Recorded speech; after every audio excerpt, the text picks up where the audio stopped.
In a chilling blow to press freedom and justice, the BBC has abruptly cancelled the planned public screening of its explosive documentary Blood Parliament, a move allegedly forced by the Kenyan government under President William Ruto.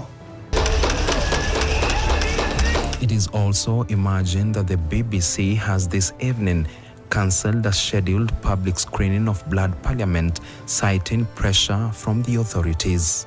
A BBC spokesperson has told NTV, and I quote, "We are very disappointed not to have been able to share the documentary and panel discussion as planned." End of quote. The film, which uncovers the horrific killing of Gen Z protesters during the 2024 anti-finance bill demonstrations, has rattled the political elite and sparked outrage across the globe. We can find the man who fired it. It starts with the protesters leaving Parliament. My name is Faith Odhiambo, and I'm the president of the Law Society of Kenya. The video is very clear. It shows that the protesters were walking out of Parliament, and when the shooting starts, they were all running out. As a reminder, Eric's here, in his yellow gloves.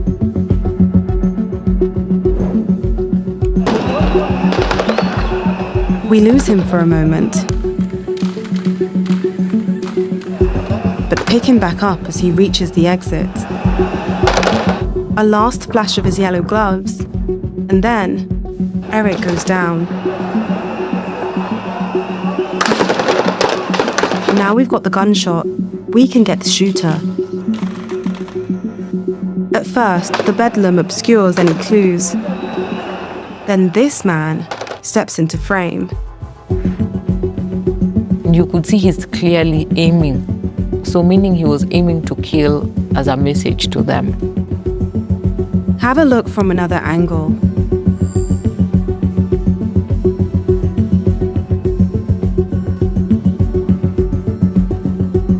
He's just 25 meters from Eric, and there's no question where his rifle's pointing. The aim was to kill those protesters. Eric was just the unfortunate one.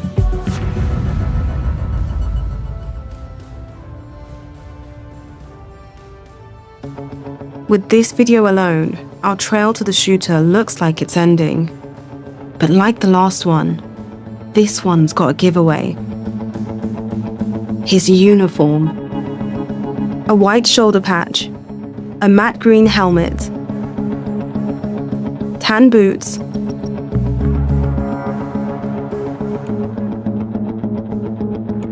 and a solid stock rifle. Perhaps that's enough.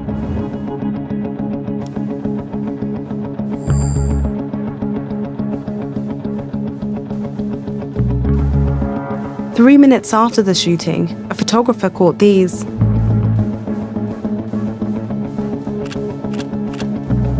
At first, the uniforms all seem the same, but there's actually subtle differences. Wrong headgear, no shoulder patch, different rifle stock. But what about him? Same helmet, same boots, and a solid stock rifle. And the shoulder patch? Were he the shooter, it'd be on his other shoulder, which he shows in this video shot seconds later.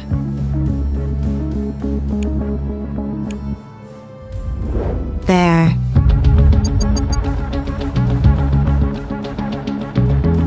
We scoured through more than 150 images of the scene, taken within 10 minutes of the shooting. In all of them, only one man matches all the criteria on this list. Him. Eric deserved a fair hearing. We don't know if he damaged Parliament or not. He wasn't aggressive. He was leaving the premises. They could have had him arrested. But the fact that You shoot his head. It was clearly an intention to kill. You have become the judge, the jury, and the sentence executioner for Eric.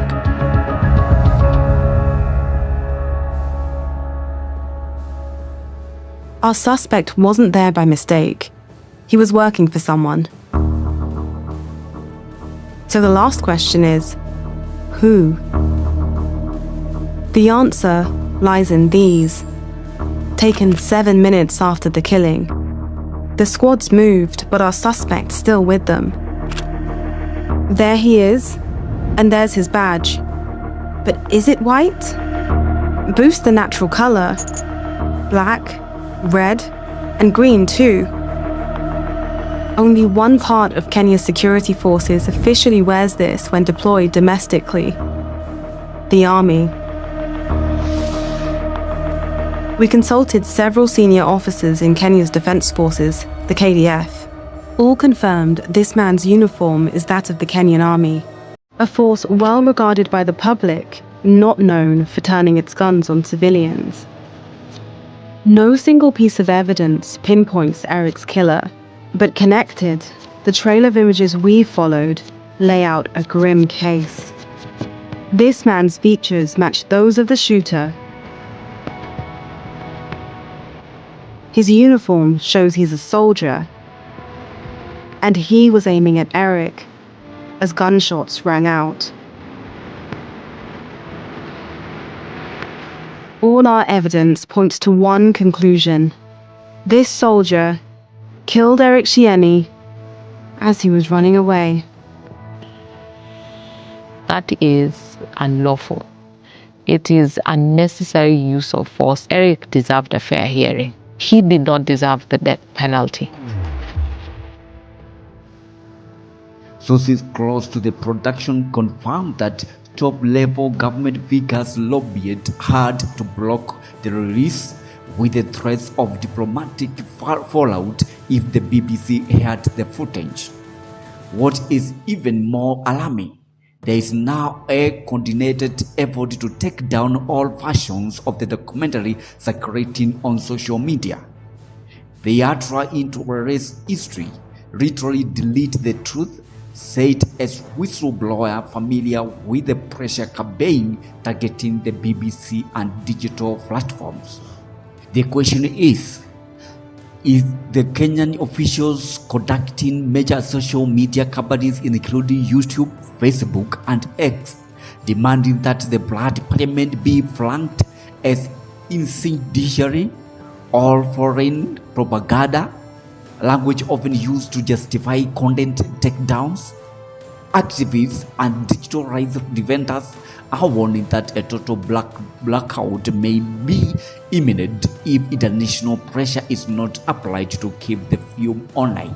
Already, links are disappearing and new uploads are being throttled or quietly removed.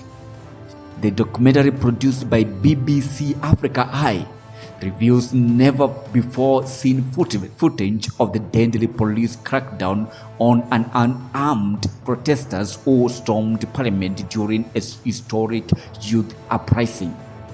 Dozens were killed, many more injured, and to this date, no one in government has been held accountable. The BBC's sudden withdrawal has only amplified speculation that the highest levels of Kenya's leadership are implicated. Meanwhile, NTV Kenya has refused to stay silent. In a courageous broadcast titled The Killing Field, it named individuals allegedly responsible for issuing shoot to kill orders during the protests. The first officer unmasked is this man John Kaboy, who's heard on multiple times giving shoot-to-kill instructions to his colleagues while in plain clothes. A few minutes later, this officer, acting on Kaboy's orders, goes down on one knee and fires several rounds, killing 25-year-old butcher Erickson Motesia and David Chege, who's a Sunday school teacher. The third officer to be unmasked is this man spotted wearing military regalia. Following an analysis of up to 5,000 video clips, the investigation captures this officer shooting university student Eric Shieni on the head, killing him on the spot.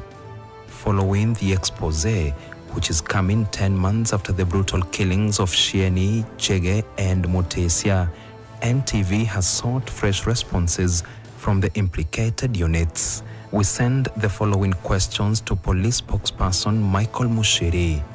Is Kaboi a suspected plainclothes officer allegedly stationed at Central Police Station and seen in the BBC Africa documentary giving shoot-to-kill orders to police officers outside Parliament on June 25th, one of your own? If yes, is he still serving in the National Police Service and why? Mushiri's answer was cut. No response, he said. To the Kenya Defence Forces, we asked the following questions. Were there any KDF officers in Parliament on June 25th, 2024? An officer wearing military regalia is captured in the BBC Africa documentary shooting and killing a protester who was running away. Is the officer one of your own? Has KDF conducted any investigations to establish if any of its officers were involved in shooting, injuring, or killing of protesters on June 25th, 2024? KDF responded with the same letter that is sent to the BBC when the network made inquiries. KDF states, and I quote, on 25th June 2024, KDF was deployed pursuant to the Constitution of Kenya to support the National Police Service in response to the security emergency caused by violent protests in various parts of the Republic of Kenya, resulting in destruction and breaching of critical infrastructure. KDF continues, IPOA has so far not forwarded any inquiries, information, or request to investigate any KDF personnel that were involved in the operations in support of NPS during the period. Neither have they published the report. End of quote. Rights activists are up in arms.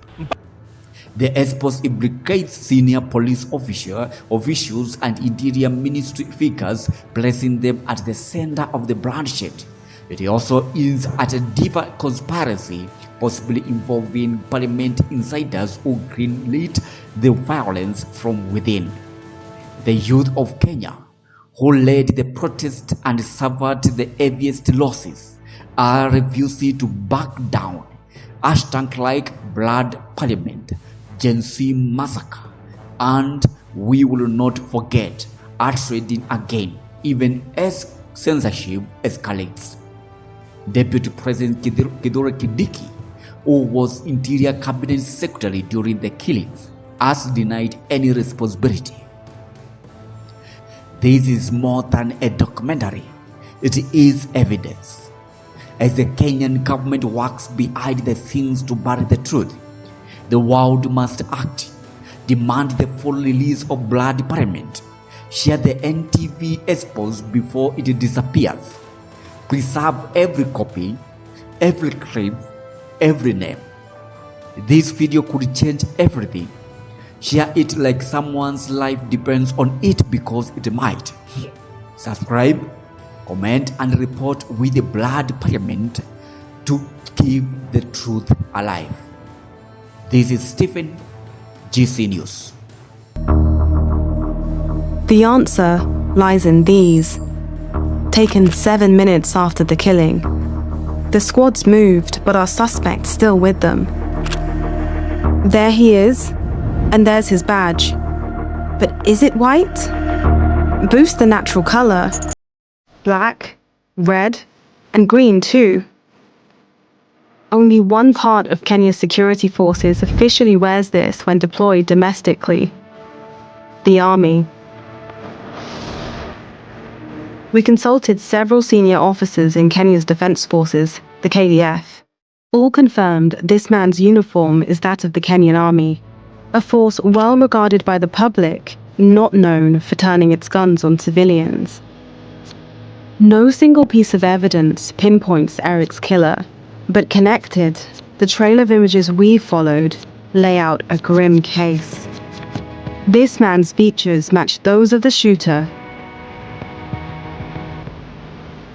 His uniform shows he's a soldier, and he was aiming at Eric as gunshots rang out. All our evidence points to one conclusion. This soldier killed Eric Shieni as he was running away.